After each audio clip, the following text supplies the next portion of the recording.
Hi, it's Heather with another mold detox update. Today is August 19 of 2021. It's about a year now since, or 2 years now, since I was originally diagnosed with mold illness and Lyme.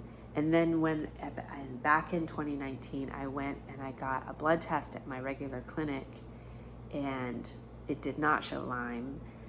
So no one took that part very seriously.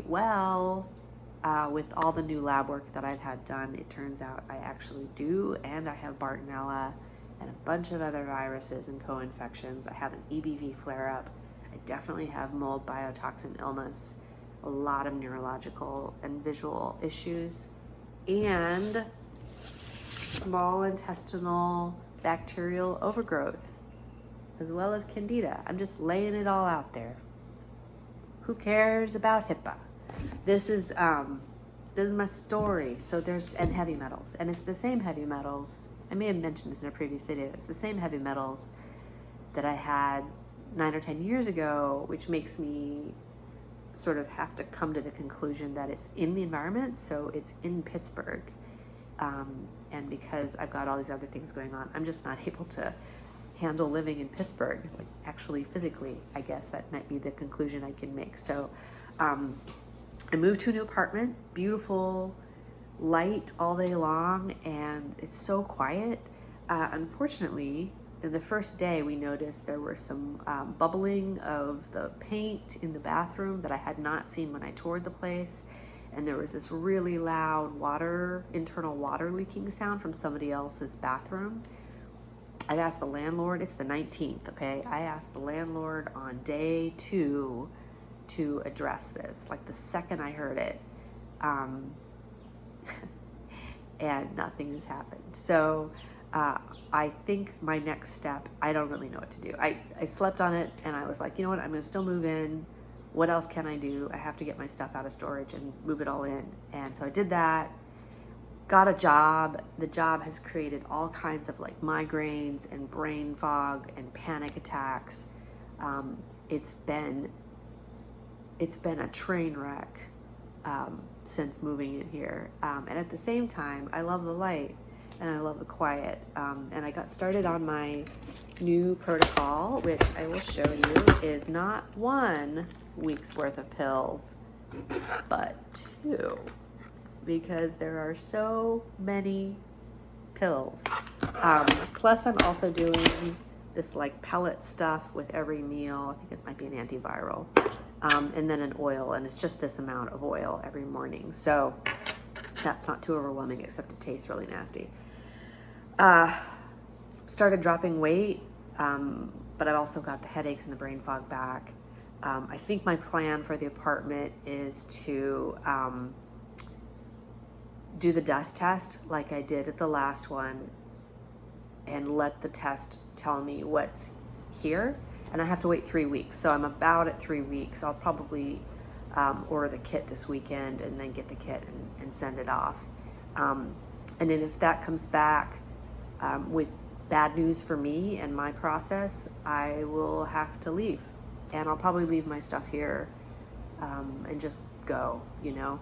The new job is fully remote. And the stuff that I've learned with sort of occupational therapy type things for people with long haul COVID, which is very similar to these chronic conditions that I have, and if not also long haul COVID, is that you decide what you can do and then you do half of that.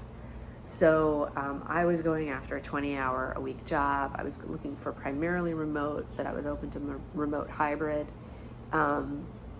and having control over my schedule so that I could manage my symptoms if I had, as long as the work gets done. You know, I can deal with my personal health and my personal stuff without involving other people, which felt really important to me. I wanted that to be private, even though I'm doing a YouTube video, right? I wanted that to be private from my employer. And I'm not going to get the chance for that. What I did, I found a job that was exactly that. It was a contracted position, 20 hours a week, right in sort of like 100% remote in an area of interest for me, and got offered the job, but then said, can we add this other thing on top of it? which makes it full-time. Although the contract says 30 hours, it's full-time. I don't know what that means. And it's set hours. So suddenly I'm locked into sitting and staring at a screen, which is so hard on my brain. I can't even tell you. It's been such a train wreck. I don't even know why I'm looking at a screen right now. It's probably a bad move, because I have to get through 7 hours, and it's just like I got 2 more days of this, and then I get a day off, and then Sunday I have to do work for my other job, and I'm just like, how am I going to possibly survive this?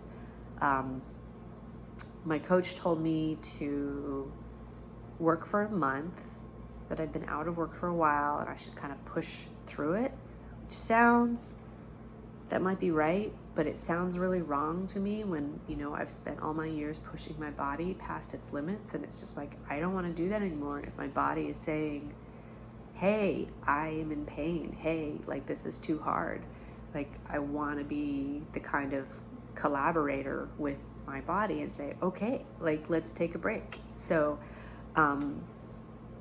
or let's make a change. Like, we don't need to suffer, right? Like, life is already hard. Like, why make it harder? So I'm not quite sure what to do with that.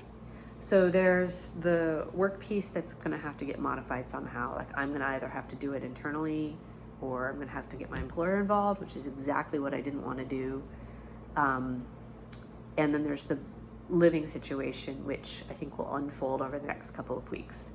And then SIBO, so my diet's changed and my weight started dropping kind of rapidly again, which I'm happy. I think that means that my system is moving, but like rapid weight loss is not what I'm after. I'm after, like, maybe a half pound a week, or maybe a pound. And this week it's already been over 2 pounds.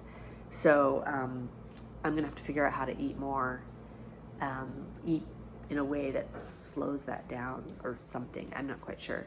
But this book has been really helpful so far, by Phoebe Lapine.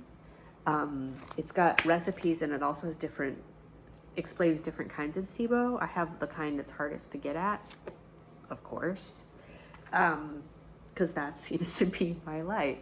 But it's got some cool recipes, so I'm looking forward to giving that a try. That's my update. It's sort of long and rambly and not very useful, but the markers are moved. I got work. I feel like crap. To be continued.